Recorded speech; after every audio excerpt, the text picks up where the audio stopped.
Salud amigos, tripulantes de nuestra querida, contaminada y única nave espacial. Donde quiera que se encuentren, gracias por permitirnos estar allí con ustedes. Y si no me ven de pie con nuestra querida, contaminada y única en contraplano o en el mapa, es que tenemos un invitado. Y el invitado de hoy no es un lugar común decir que es muy especial. El resumen curricular me llevaría a la mitad del programa, pero trataré de hacerle justicia. Nombre: Pompeyo José Torrealba Rivero. Lugar de nacimiento: Barquisimeto, Estado Lara, 1946. Profesión: coronel del ejército venezolano, productor agropecuario, historiador y escritor. Graduado en la Academia Militar de Venezuela el 5 de julio de 1969. Promoción general en jefe José Gregorio Monagas. Servicio: 30 años ininterrumpidos hasta 1999. Su especialidad: artillería y Estado Mayor. Tiene un currículum que, si empiezo a leerlo, se nos termina el programa, como les dije, pero además hizo interesantísimos, diría yo, cursos de especialización, de posgrado, en Brasilia, o en Brasil en general. En Río de Janeiro. En Río de Janeiro, que es, bueno, la Escuela de Comando de Estado Mayor. Escuela de Comando de Estado Mayor. Acoto que no fue una falta de respeto a Río, porque las veces que he estado en Brasilia, todos los altos oficiales con los que hablé me dijeron: a mayor cosa de Brasilia es a ponche aérea para Río. Es decir, que todos los que están en Brasilia trabajando duro quieren el fin de semana estar en Río, sí o sí. Bueno, bienvenido a bordo. Y abriendo fuegos, ¿cómo está nuestro tema fronterizo, el Esequibo, por ejemplo? Bueno, Walter, no es un tema menor, ¿no? Te agradezco la gentileza de haber esta tarde, pues haberme invitado a tu programa y te acompaño con mucho placer. Estábamos en un área militar muy importante y no podía dejarlo pasar, así que aquí estamos. Bueno, el tema del Esequibo es un tema que ya trasciende los 100 y tantos años, siglo y tanto. Por eso mi libro, cuando lo hice, lo llamé A un siglo del despojo. Permítamelo. Esto es... hay que ver el peso de este libro, ¿eh? ¿Cuánto pesa? 3,5 kilos. 3,5 kilos. Y además tiene una impresión como se merece un tema de esta categoría y un autor de esta categoría. Háblenos de este libro, mi coronel. Bueno, ese libro lo empecé yo a tratar de hacer estando yo en Upata, en la Brigada de Selva, porque hubo un general que al regresar yo de Brasil me dio con un bate y me botó lo más lejos posible. Lo ando buscando para darle las gracias, porque allí precisamente aprendí a estudiar el tema del Esequibo, en virtud de que la primera vez que yo escuché hablar del tema del Esequibo fue en Brasil, en el curso de Comando y Estado Mayor, cuando un oficial llamado Fernando Carneiro Barbosa, estando en una mesa redonda, un equipo de 5, 4 brasileros y mi persona, me dijo en buen portugués: oh rapaz, ¿por qué no tomamos conta do Esequibo y lo dividimos por la mitad? ¿Qué tal? Me sugirió eso y yo no entendí la profundidad de la frase que él me dijo. Sí entendí que por qué no tomábamos el Esequibo y lo dividíamos la mitad para Brasil y la mitad para mí. Pero no entendí la profundidad porque era la primera vez que yo escuchaba hablar del tema. Era una salida al Caribe para Brasil. Claro, pero te acuerdo que yo me gradué en el año 69 y en el año 70 hubo lo más nefasto que ha ocurrido en esta historia del tema del Esequibo, cuando Caldera Calvani, la dupla de Caldera Calvani, agarraron y firmaron el protocolo de Puerto España, el 18 de junio de 1970. Yo lo que tenía era un año de graduado. Y yo tenía un año aquí y me llamó la atención el terremoto, ¿no? Claro, y entonces resulta de que yo no sabía, nunca escuché hablar del tema del Esequibo. Nunca vi un programa como este, nombrando el tema del Esequibo. Nunca en mi escuela, en mis cursos, en mis cargos, en mis posiciones, que ocupé bastantes aquí en Caracas, oí a alguien hablar del Esequibo. Nunca me invitaron a una conferencia sobre el tema del Esequibo. Y ya yo era mayor, antiguo. Y estando en Brasil, ese oficial me hace esa reflexión. Yo no entendí la profundidad del caso. El segundo elemento que yo tomo en consideración para yo haberme dedicado a este tema, y tengo 30 y tantos años ya en este tema, es desde el 19 de junio del año 1986, estando en Upata. Y allí el general José Vicente Carvajal Mesonis me pidió que lo representara en un acto que iba a haber en la Plaza Bolívar el 24 de junio, relacionada al tema del Esequibo. Y me dijo, allí me está invitando un tal Comité Pro Rescate de la Guayana Esequiba y resulta ser de que yo no voy a ir para ese compromiso. Torrealba para que me represente. Yo no sabía nada del Esequibo. Era la tercera vez que escuchaba hablar del Esequibo, porque la segunda fue el 21 de mayo de ese mismo año 86, cuando se me presentó a mi oficina un señor llamado John Melville, un oriundo del territorio Esequibo y que fue el comandante de la tropa que se alzó en el Rupununi el 2 de enero de 1969. Esos tres hechos configuran el que yo hoy en día tenga la posibilidad de presentar como en concreto un trabajo de esa magnitud, donde precisamente ahí está relacionado desde el descubrimiento 1492, donde nosotros descubrimos a los europeos y donde resulta ser en 1498 entra el tercer viaje de Cristóbal Colón, donde venían una cantidad de barcos, 18 barcos, y en uno de ellos venía don Juan de Esquivel, asistente de Diego Colón, hermano de Cristóbal Colón, y él precisamente, él es el que le da el nombre al Esequibo, porque ese río se llamó primero Río Dulce, después lo llamaron Río Hermano del Orinoco, y después lo bautizaron con el nombre de Río Esquivel. Y Río Esquivel, cuando tú traduces Esquivel en alemán, en francés, en holandés, en portugués, en italiano, vas a percatarte, ahí yo lo explico, el origen del nombre de Esequibo. Ya nosotros, teniendo casi 12 años, estabilizado la palabra Esequibo para ese territorio, pensamos de que toda la vida se llamó Esequibo, y él se llamó Territorio Esquivel. Eso es ampliamente novedoso, ¿no?, para los sensibles a un tema que nos debe importar a todos, sí o sí.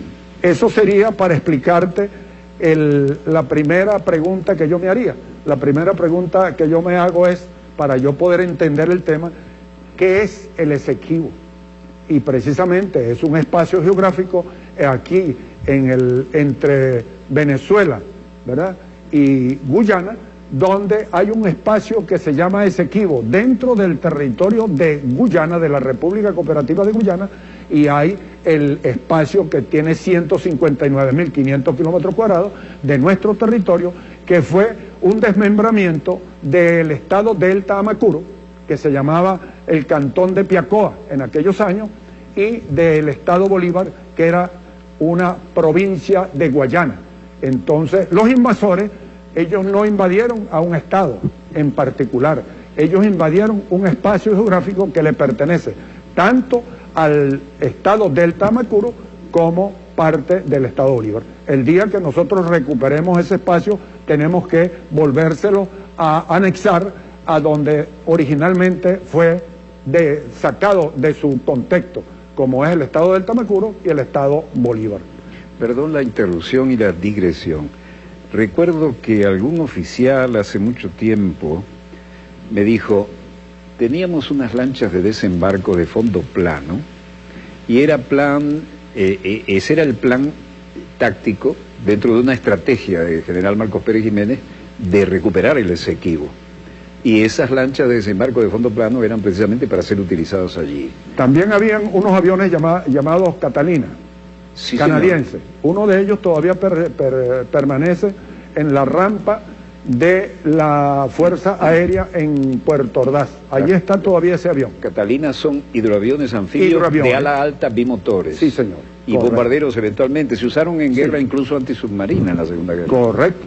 Y ese material lo tenía Marcos Pérez Jiménez en aquel entonces, pero realmente yo difiero de algunas cosas de Marcos Pérez Jiménez, a pesar de que vi perfectamente una entrevista que le hizo el chivo Oscar Llanes. Sí, señor, lo recuerdo. En Madrid. Sí, señor. Y resulta ser que cuando le preguntan a Marcos Pérez Jiménez sobre el tema, él dice, Lo que me faltó fue un poco de tiempo porque yo tenía un plan de recuperar el territorio Esequibo. Te voy a confesar para nuestros televidentes una discreción muy compleja sobre Marcos Pérez Jiménez. Para Marcos Pérez Jiménez yo lo condecoro y lo asciendo a general en jefe con el tema de los monjes, por su tenacidad y su comportamiento. Pero aquí lo arresto con el tema del Esequibo, porque cometió uno de los errores más graves que se han cometido con el tema del Esequibo, que fue fundar un consulado dentro del territorio Esequibo. Aquí tengo el documento, te lo puedo mostrar. ¿Un consulado nuestro? Un consulado nuestro dentro del territorio Esequibo. Reconoció soberanía. Claro, es una estupidez, pero de plana mayor, y en aquel entonces. Y resulta ser de que tumban a Pérez Jiménez el 23 de enero y se monta una junta de gobierno. Esa junta de gobierno tuvo la oportunidad de desmentir o contrariar esa posición del gobierno de Marcos Pérez Jiménez, donde precisamente debieron de haber desconocido ese consulado e inmediatamente cerrar ese consulado. Pero pasó un año, hubo las elecciones en el año 58, gana Acción Democrática, se monta el 12 de marzo Rómulo Betancourt, y lo insólito. Resulta ser que Rómulo Betancourt destituye al perejimenista que estaba de cónsul y nombra a un adeco. Vaya. Insólito, insólito. Es decir, cuando me preguntan por qué no hemos recuperado el territorio Esequibo, yo lo confieso de una manera hasta media burda, digo por estúpido, porque hemos sido estúpidos y no entender de que cada vez que hacemos algo lo que hacemos es meter la pata. ¿Cómo es que vamos nosotros a montar un consulado dentro de un espacio geográfico que nos pertenece a Venezuela? Es prácticamente desconocer la naturaleza y la esencia de la reclamación. Sin embargo, bueno, a posteriori, entonces Rómulo Betancourt cambia, destituye y desmonta el consulado allí. Pero, como dijo aquel célebre presidente que tuvimos, llanero, Luis Herrera, tarde piaste que pajarito, ¿no? Entonces, entre errores y aciertos, ya tenemos cientos y tantos años del despojo que nos hizo Inglaterra de un espacio geográfico que le pertenece a Venezuela por la historia, por la razón y por la justicia. ¿Cuál es la tesis de Inglaterra en esto?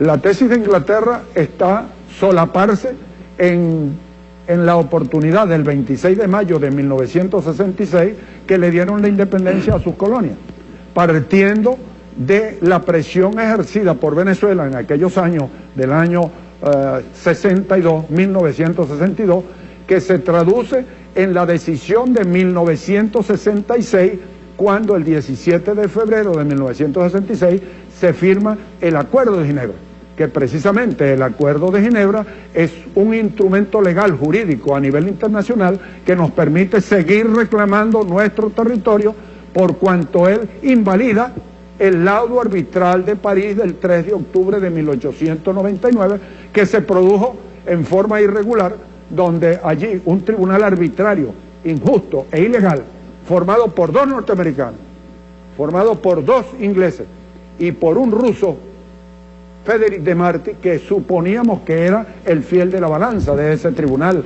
de 5 personas, y resulta ser que el individuo fue más traidor que todos, por cuanto chantajeó tanto a los 2 ingleses como a los 2 norteamericanos y forzó la barra para él esgrimirse a nivel internacional como el mejor juez de un tribunal arbitral, por cuanto logró que ese tribunal decidiera en una forma unánime el quitarle a Venezuela 159.500 kilómetros cuadrados que nos corresponden al oeste del río Esequibo.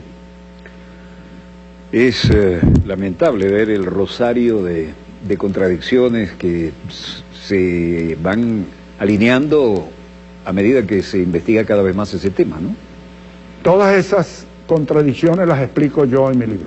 Precisamente una de las cosas importantes que tiene ese libro es que es un libro para gente inteligente. Permítame decirle que la impresión, la forma en que han tratado este ejemplar, el peso específico que tiene me hace pensar que aquí hay estudio para varios años, ¿no? Porque independientemente de la buena presentación y el cariño con que está hecho, pocas veces he visto un libro con este peso, y no estoy hablando del peso cultural, conceptual, sino el peso físico, además. Además de... ¿Esto dónde se puede conseguir, mi coronel? Bueno, lo que estoy es buscando recursos para tratar lo posible de hacer una nueva edición. El mayor general Izquierdo Torres, que estoy trabajando con él en la Cancillería, está empeñado de buscar y unir esfuerzos del Estado venezolano a ver cómo hacemos una nueva edición. Porque si bien es cierto que hoy con la parte digital es importante, pero también es importante tener un documento de esa naturaleza, y ese libro lo hice yo con mi propio peculio. Pues déjame decirle que es una edición que a mí me parece de lujo, ¿no? Bueno. No se escatimó calidad de papel tremenda. De extrema de lujo. Ese libro hoy en día, vi en internet alguien que tiene uno usado y lo está ofreciendo en 307 euros. ¿Qué tal? ¿No? Usado, y dice, libro a un siglo del despojo, usado. Porque yo las ediciones que hice, vendía una y cuando iba a hacer la otra tenía que poner más dinero para hacer la segunda. Bueno. Y cuando hacía la tercera, hice 5 ediciones, y precisamente el presidente de la República actual, Nicolás Maduro, cuando el presidente Chávez me mandó a que lo asesorara en Cancillería, el día que me recibió, 6 de septiembre del 2006, en la Cancillería, inmediatamente me compró 500 libros y los mandó a todas las embajadas y consulados a nivel internacional, a nivel mundial, el libro A un siglo del despojo. Y hoy en día, buscándolo en internet, me he conseguido la sorpresa que de las 10 bibliotecas más grandes del mundo, está en 5 bibliotecas de ellas. Entre ellas, la Biblioteca del Congreso de los Estados Unidos, que tiene 29 millones de libros, la Biblioteca del Congreso. Y hay 762 libros con el tema del Esequibo. Y el libro mío está de número 2. Ese libro está número 2 en la Biblioteca del Congreso de los Estados Unidos. Aquí hay en el cuerpo B una serie de temas que a primera vista enganchan, ¿no? Porque aquí aparece desde Sir Walter Raleigh, el pirata corsario, que llegó a ser burgués aristócrata, amante de la reina de Inglaterra, el cual precisamente la reina de Inglaterra lo consiguió con una infidencia con una doncella, lo puso preso en la Torre de Londres, y cuando lo soltó le dio una patente de corso y él se vino y remontó en 2 oportunidades el Orinoco. En las 2 oportunidades quemó a lo que es hoy Ciudad Bolívar, ¿no? Entonces, que era Santo Tomé de Guayana. 2 veces. En 2 oportunidades. La segunda le costó muy caro porque le mataron a su hijo que andaba con él. Y Sir Walter Raleigh le hace una carta a la reina de Inglaterra en los términos siguientes: mi amada amante, qué fácil le sería a usted apoderarse de las colonias españolas y las colonias portuguesas si usted se apodera de las bocas del Orinoco. Precisamente de ahí es donde proviene el que Inglaterra, a posteriori, tomando esa doctrina, así como la doctrina Monroe, que nos la quieren aplicar de 1823, nos la quieren aplicar ahora. El energúmeno de la Casa Blanca, como le llamo yo, quiere reincidir. De esa misma manera, los ingleses retomaron aquella idea de Sir Walter Raleigh, y precisamente a través de un explorador que ellos lo contrataron para que le hiciera los mapas, Robert Schomburg. Precisamente ese señor hizo unos hitos en la boca del Orinoco, en la isla que se llama Corocora, cerca de donde está la estación de capitanes para abordar los barcos que pueden entrar por la barra del río Orinoco que van hacia Puerto Ordaz. ¿Y esto del plan España-Inglaterra, compra de venta de Trinidad? Bueno, precisamente... ¿Qué maniobra de acomodo de reinos es eso? Bueno, precisamente con la estrategia de Sir Walter Raleigh, de que le dio la idea al Ministerio de Fronteras para que se apoderara de esas bocas, porque Walter Raleigh conoció el fenómeno hidráulico más importante en Sudamérica y en el mundo, donde un curso de agua corre hacia 2 fuentes, como es el brazo Casiquiare, que el brazo Casiquiare conecta y comunica la cuenca amazónica a través del río Negro, que el río Negro es afluente del río Amazonas, y el Orinoco. Es decir, que sus aguas corren hacia los dos lados, hacia el Orinoco y hacia el Amazonas. Por lo tanto, él se percató de que había la posibilidad de llegarle a los portugueses por el costado trasero, ¿no? De manera tal de que podían inclusive, subiendo y remontando el río Amazonas, llegar a Iquitos y llegarle al virreinato del Perú. Entonces, esa visión estratégica se la dice Sir Walter Raleigh, ¿no?, a la reina de Inglaterra, y es allí donde entonces en 1802 Inglaterra compra a Trinidad y Tobago, y después en 1814 Inglaterra le compra a Holanda. Por eso te decía de este documento que tengo aquí, que es precisamente un cuadro importantísimo. Si usted quiere, yo lo tengo y usted puede señalar con el puntero, si acaso, con la... Ajá. A ver, aquí va a haber más luz y va a estar más cómodo cámara 1. Este cuadro precisamente lo elaboré con la idea de hacer una inversión de la carga con Guyana, y aquí está la cadena titulativa del Esequibo. ¿Por qué el Esequibo es nuestro?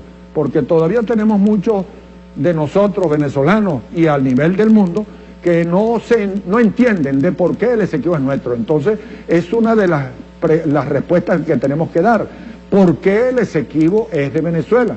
Y aquí está bien definido todos los documentos que generan la tradición para que el Esequibo sea de Venezuela. Pero aquí, paralelamente, en función de los años, le puse también la cadena titulativa de lo que es Guyana, de dónde nace Guyana. Y Guyana nace de lo que era la colonia de la Guayana inglesa. Pero la colonia de la Guayana inglesa nace ¿de qué? La colonia de la Guayana inglesa nace de lo que Inglaterra en 1814 le compra a Holanda, porque la que era vecina de la Capitanía General de Venezuela eran los holandeses.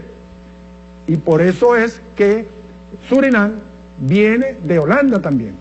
Entonces, la colonia de la Guayana holandesa, que era nuestra vecina, o era la vecina de la Capitanía General de Venezuela, antes de que fuéramos Venezuela, resulta ser que era Holanda, era la dueña de eso.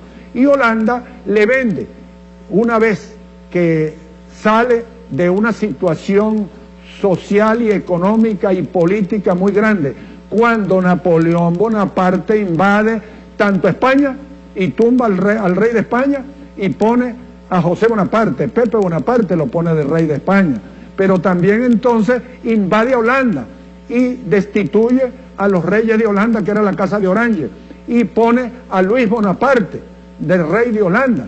Y entonces, una vez muerto el perro, se acaba la sarna. Cuando Napoleón Bonaparte pierde Waterloo y lo ponen preso y lo llevan a la isla de Santa Elena y muere en 1821 por allá en Santa Elena, resulta ser que los ingleses, aprovechando la debilidad política, social y económica tanto de España como de Holanda, y siguiendo la estrategia de Sir Walter Raleigh, le compra a Trinidad y Tobago, le compra allí a los españoles y le compra a Holanda lo que es hoy Guyana. Por eso, explicando la cadena titulativa, podemos saber perfectamente que el territorio, guyaneses que me escuchan, personas que ven este canal, resulta ser que el territorio legal que tiene Guyana son 20.000 millas cuadradas cuando ellos compran ese territorio a Holanda y lo mandan a medir con un ingeniero de apellido Norié, inglés. Y ese inglés le hace un mapa y le dice: lo que ustedes le compraron a Holanda y lo que Holanda les vendió a ustedes son 20.000 millas cuadradas al este del río Esequibo. Por lo tanto, no sé si pudiéramos verlo aquí en el mapa, como me dijiste que adelante lo hiciera, ¿verdad? Cuando usted guste.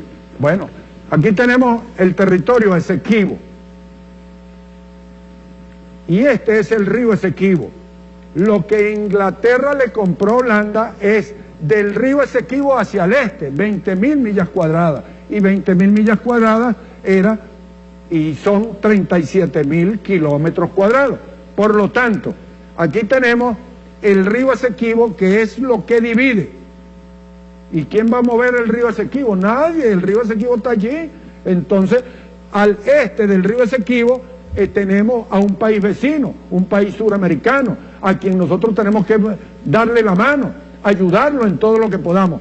Pero para que se desarrolle en su espacio geográfico, que es 20.000 millas cuadradas, y no en el territorio Esequibo, que es parte del estado del Tamacuro y del estado Bolívar, porque quienes nos invadieron, quienes nos usurparon ese territorio, no estaban invadiendo a un espacio definido.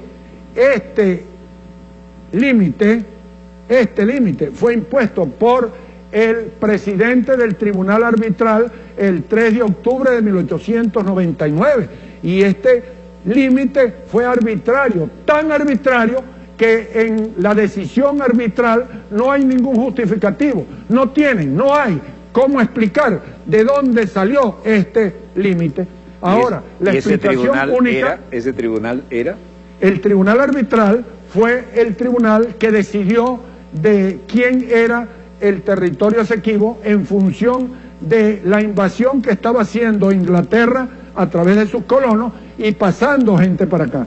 Y eso se agravó no solamente con el problema de la entrada estratégica a Sudamérica a través del Orinoco, que aquí lo podemos ver en el mapa a otra escala, ¿verdad? Lo podemos ver, esta es la entrada del Orinoco. Imagínense el recorrido que hace ese río, y en aquel entonces no teníamos aviones, no teníamos carros, no teníamos camiones, lo que teníamos era barcos. ¿Y quién era el país que tenía más barcos en el mundo entero? Inglaterra. Inglaterra tenía la flota más extraordinaria del mundo, por eso se apoderaron de Kuwait, se apoderaron de allí en Guatemala, se apoderaron de Belice, se apoderaron de las Islas Malvinas, se apoderaron aquí y se apoderaron de Gibraltar en España. Es decir, los ingleses le daban patente de corso, a sus navegantes. ¿Y en qué consistía la patente de corso? Tú puedes hacer lo que tú quieras, matar, conquistar, acabar, quemar, siempre y cuando le proporciones territorio a la corona inglesa. Y eso era el compromiso de los hoy en día lo utilizamos. Ese tipo cree que tiene una patente de corso. Es decir, le estamos diciendo en una forma similar de que él tiene permiso para todo. En aquel entonces, la única retribución que tenía la corona, quien daba ese tipo de autorización y el respaldo, era que tenían que proporcionarle territorio.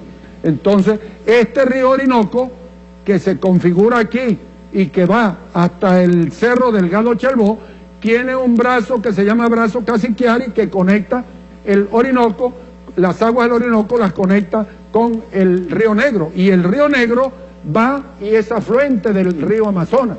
El río Amazonas conecta con el Río Negro en Manao. Manao está en la costa norte del Río Negro. La gente piensa que está sobre el río Amazonas, la costa del río Amazonas. No, está sobre el Río Negro. Yo lo he navegado en 2 oportunidades hasta el encuentro de las aguas. Allí he estado 2 veces en Manao. Y ese río, si tú lo remontas, vas al sur y vas hasta Iquito, hasta la frontera con el Perú. Y si vas por aquí, vas hasta Belén do Pará. De Manao a Belén do Pará son 5 días navegando. 5 días. 6 días para remontarlo. 5 días bajando, ¿no? Yo afortunadamente hice curso de Comando de Estado Mayor en Brasil y conocí todas esas áreas en forma personal, ¿no? Entonces, cuando regreso a Venezuela, me lanzan allá y me dan un batazo y me mandan para la selva, cosa que hoy le agradezco al señor general que me mandó para allá, que era jefe personal, ¿verdad? Porque me dio la oportunidad de conocer y de haber estudiado todo lo que estudié, y me dio la oportunidad de estar aquí con Walter explicándoles a toda Venezuela y al mundo todo el problema de nuestro territorio Esequibo. El Esequibo es nuestro, no es de Guyana.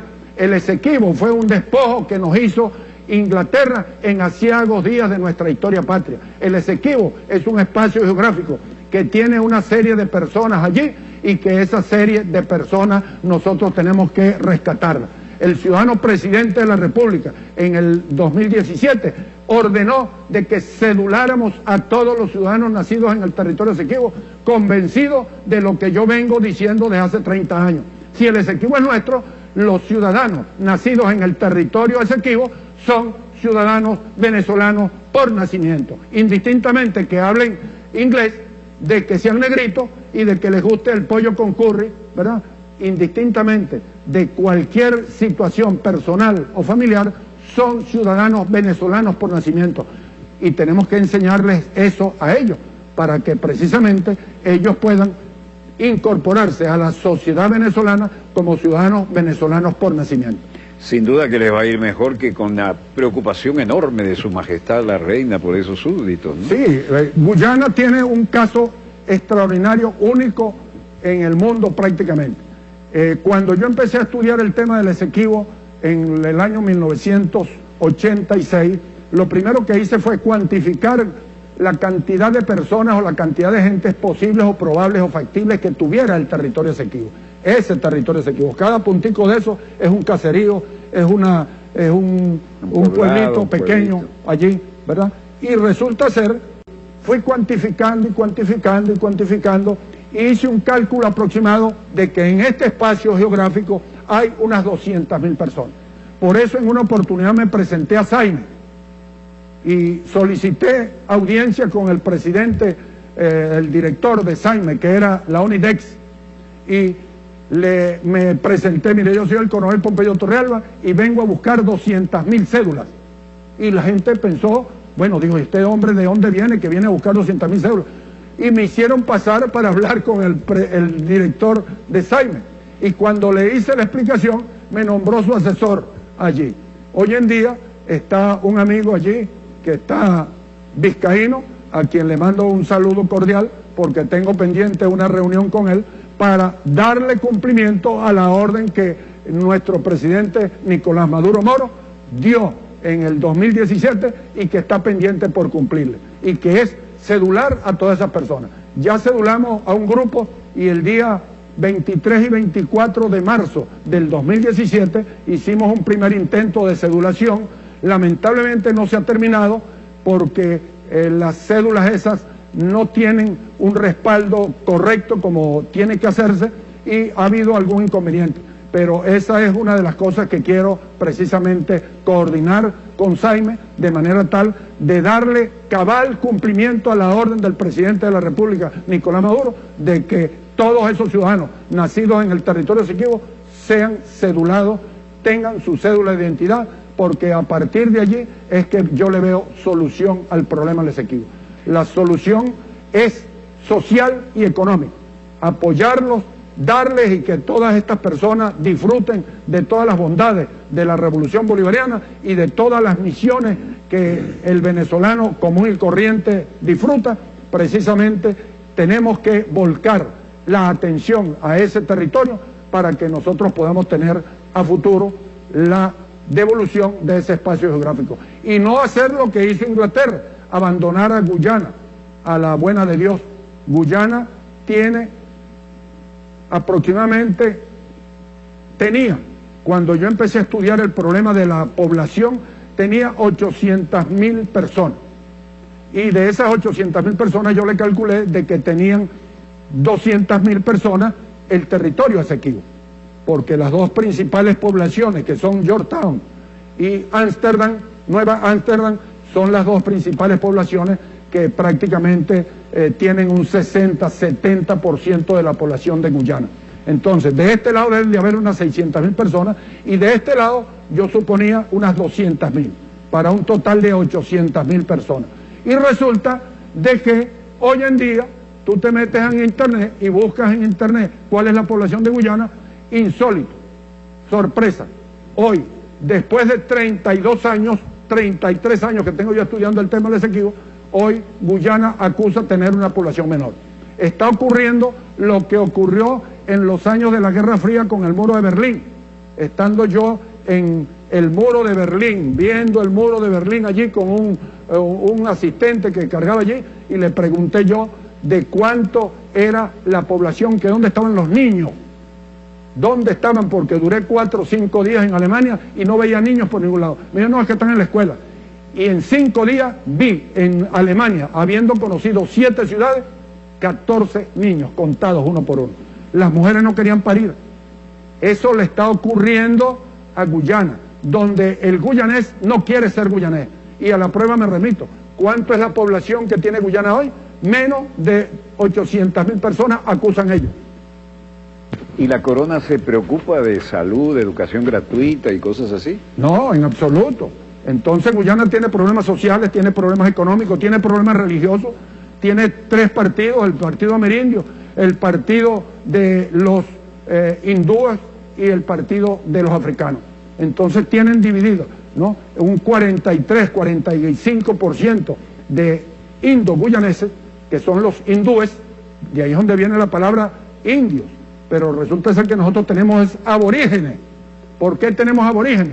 Porque nuestros indios no son de la India, ellos sí son de la India, provenientes de la emigración que se produjo cuando le dieron la libertad a los negros, porque los negros eran los esclavos, y los esclavos eran los que tenían todas las plantaciones, ¿no?, de plantaciones de arroz y de azúcar, y resulta ser que trajeron los hindúes, pero los hindúes más débiles, un poco más menos corpulentos que los africanos, tuvieron que traer mayor cantidad de hindúes que africanos.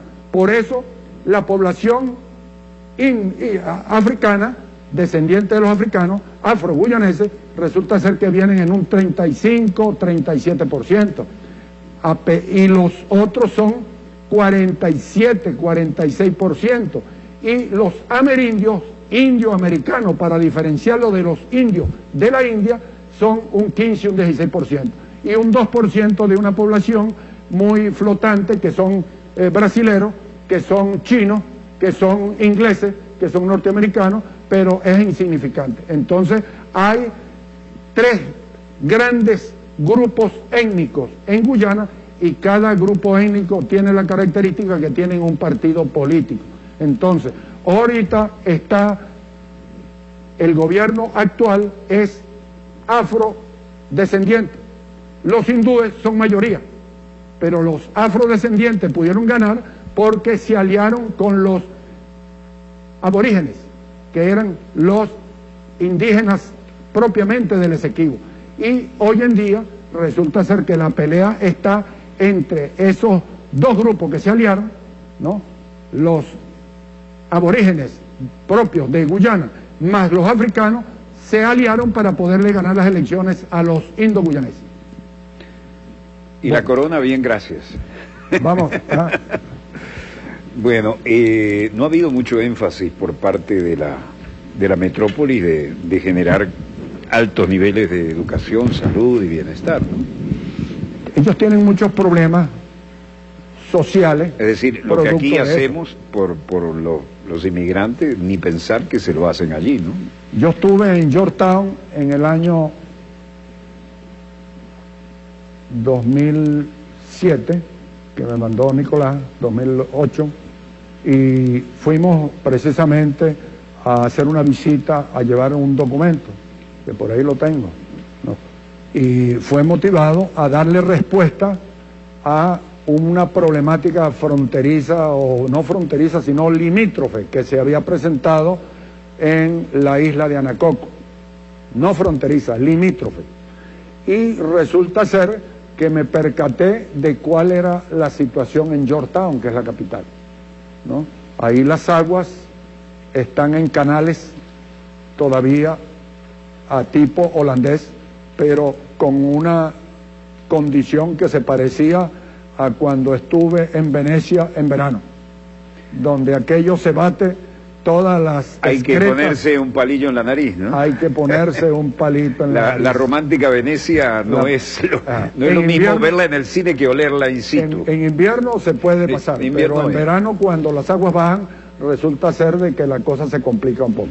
Allí yo aprecié, a pesar de que la población es bastante organizada, tiene bastante control, el gobierno los gobiernos tienen bastante control, es un país que precisamente necesita mucha ayuda, y nosotros estamos en capacidad de ayudar a Guyana, de manera tal de que allí la población no tiene muchas posibilidades de desarrollo motivado a la parte económica, que es un país que se bandea allí con la bauxita, el oro que sacan del Esequibo, el diamante, ¿no? Y la deforestación, la madera que sacan allí, ¿no? Tuve la oportunidad de visitar la iglesia de madera más grande del mundo, que la tienen ahí en Georgetown, ¿no? Toda de madera. Bueno, toda la estructura de madera. ¿Qué tal? ¿Cómo se siente eso? Bueno, precisamente... ¿Es muy grande, de verdad? No, es bastante grande. La catedral de Georgetown es bastante grande y es de pura madera, ¿no?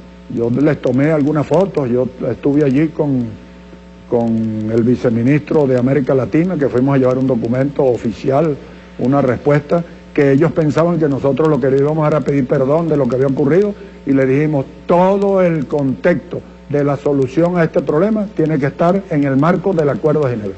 Nosotros tenemos que mantener al país dentro del marco del Acuerdo de Ginebra, que es el documento oficial a nivel internacional que debe de regir la discusión en esta reclamación que hace Venezuela de su territorio y su espacio geográfico. ¿Cómo quedó eso, aparte de bien sentado? Las reacciones siempre son de un elegante gesto diplomático, pero no pasa de ahí. Bueno, yo le doy, la explicación que yo doy, Walter, es la siguiente.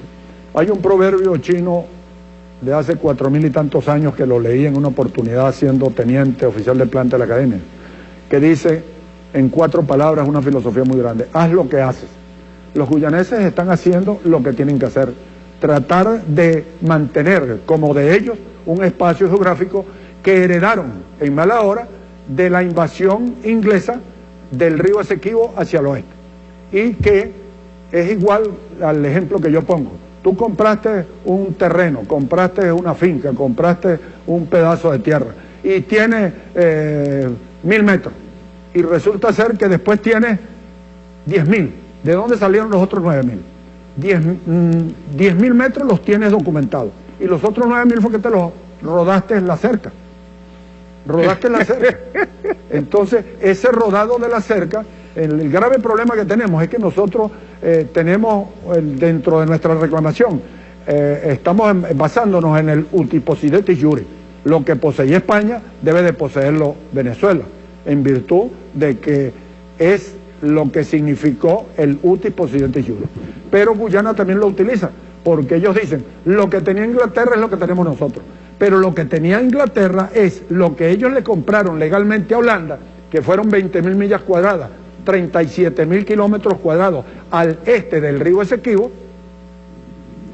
y lo que nos robaron, lo que nos usurparon, de lo que nos despojaron, que fueron 159.500 kilómetros cuadrados, porque se agravó esa estrategia de Sir Walter Raleigh de apoderarse de la boca del Orinoco con la aparición del dorado, con la aparición del oro, en donde hay un informe de los ingleses que estaban aquí, colados desde la época de la independencia. Acuérdate que el Libertador tuvo el apoyo de Inglaterra hasta la batalla de Carabobo, donde peleó el batallón Bravo británico, y murieron todos allí, ¿no? Ferriar y toda esa gente, todos esos oficiales pelearon en la batalla de Carabobo y murieron en la batalla de Carabobo. Es decir, por eso es que precisamente Venezuela tiene un especial cuidado desde el punto de vista diplomático y un especial cuidado desde el punto de vista protocolar con las comisiones inglesas, en virtud de que la gratitud de Venezuela hacia los ingleses, en función del apoyo que Inglaterra le dio para la independencia de Venezuela, fue muy grande. Y derramaron sangre. Y derramaron sangre. Entonces los ingleses derramaron sangre por la independencia de Venezuela. Y eso precisamente es una de las situaciones que hoy en día se nos presenta allí con el Esequibo, donde precisamente ese espacio geográfico Inglaterra lo estaba ocupando, y Bolívar en 1822 le hace un reclamo muy contundente a Inglaterra, pidiéndole de que los colonos que se pasaron del río Esequibo hacia el oeste se salgan a sus antiguas posesiones o se sometan a las leyes de Venezuela.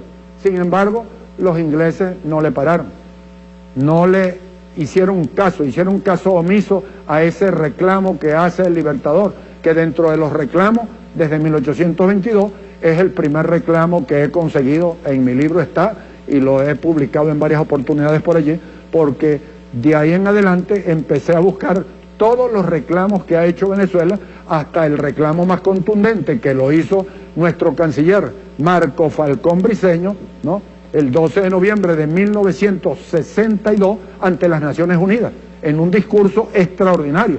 Yo lo copié textualmente, el discurso, y lo plasmé en mi libro, porque es un documento extraordinario, y ello fue lo que dio origen a que 4 años a posterior, en 1966, se firmara y lográramos sentar en una mesa de negociación a los ingleses y firmaran por primera vez un documento que les comprometía el hecho de que el Esequibo es del territorio venezolano.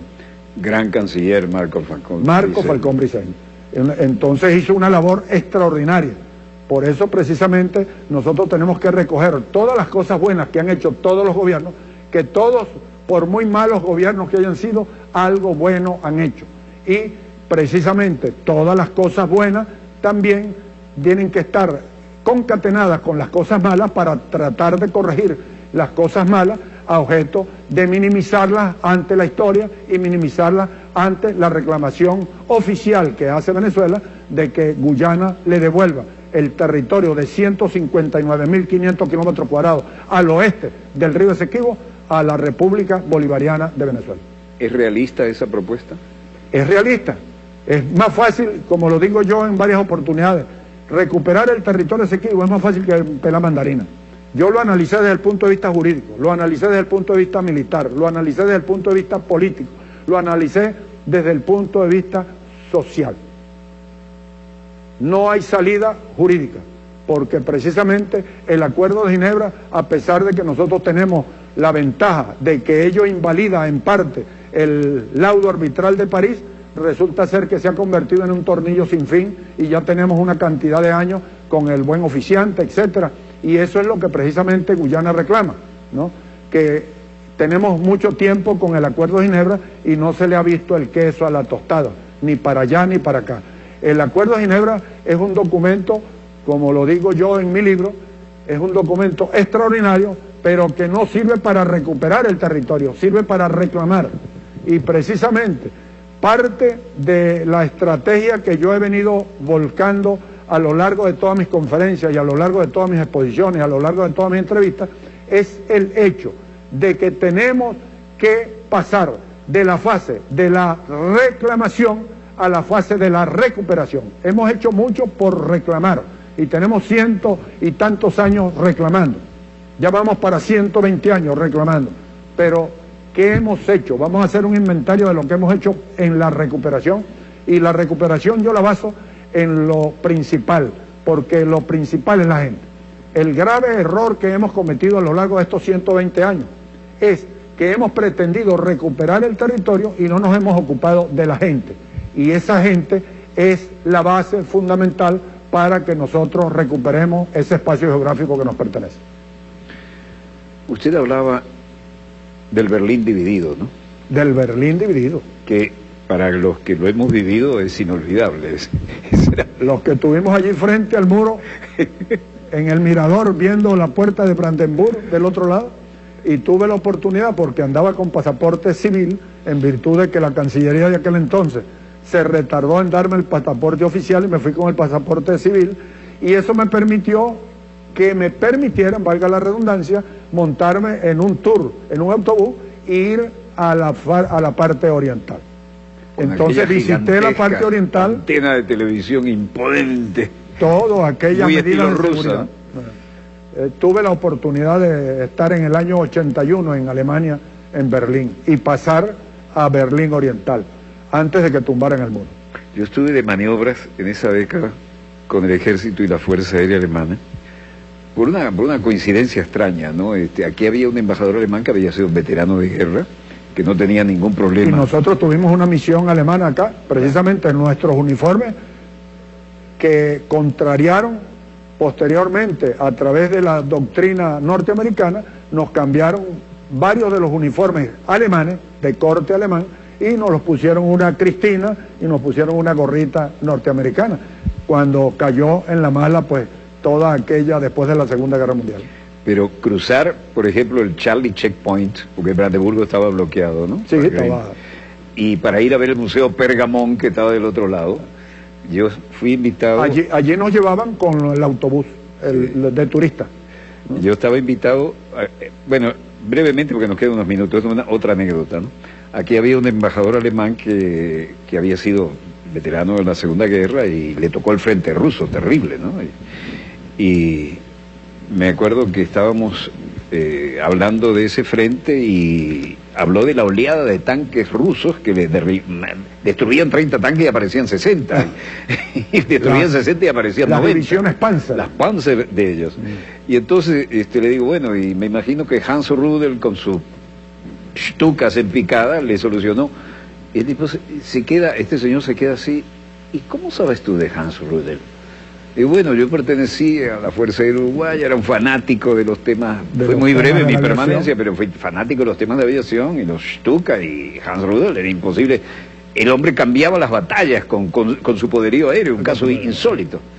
Me dice, nadie sabe de Hans Rudel, espérate que se vayan todos y vamos a ver una buena botella de vino del Ring y vamos a hablar de esto. Bueno, así fue que terminé invitado a las maniobras en Alemania en plena Guerra Fría, ¿no? Y entonces mi guía era un colega de la Deutsche Welle, de La Voz de Alemania, vio mi currículum y yo digo, yo quiero atender a este hombre. Y cuando subimos al tren para ir a la zona de las maniobras, que eran más que realistas, ¿no? Y que preocupaban a todo el mundo, cuidado no pasarse de los límites, porque estaba todo el mundo con el dedo en el gatillo, me dice, dame 5 minutos, va al baño y cuando vuelve con un uniforme de campaña. Digo, ¿y esto?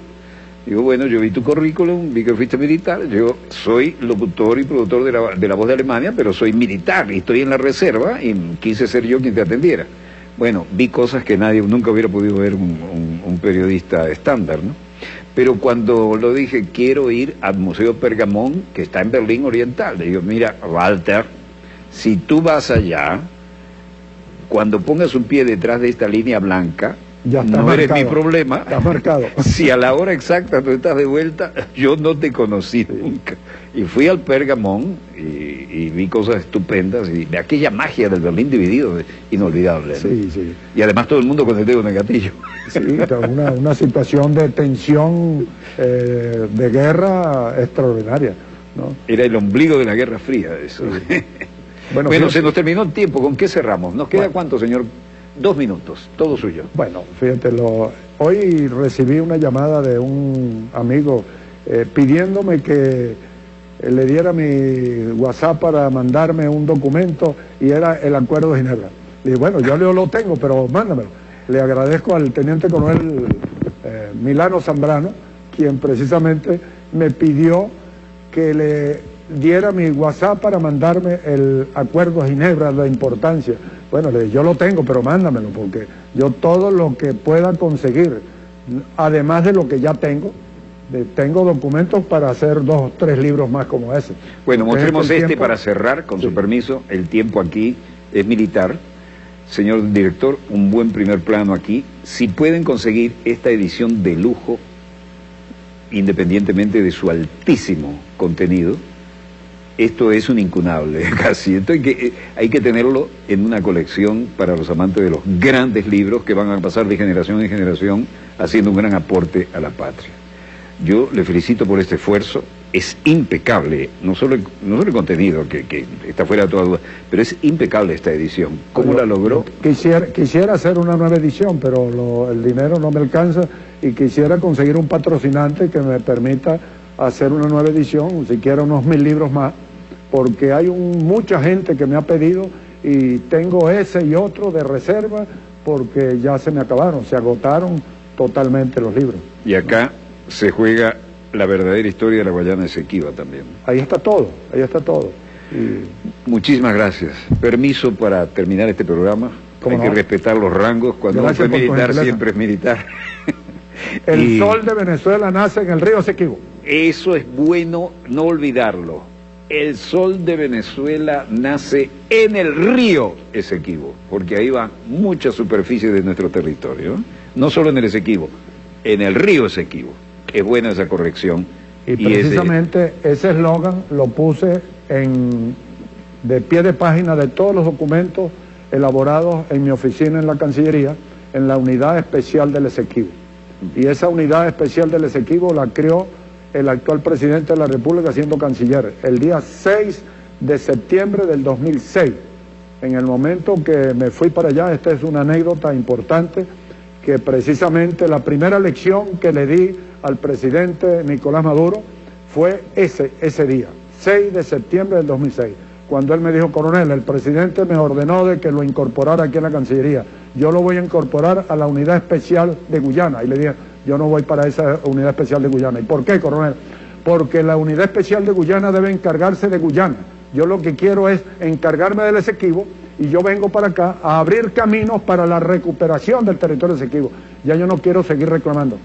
Ya bueno, esa fase pasó. El reclamo de nuestro coordinador insistente, y me disculpo con él, es que se nos fue el tiempo. Ha sido un gusto. Permiso para continuar. El gusto es mío. Disponga usted de las cámaras, señor director.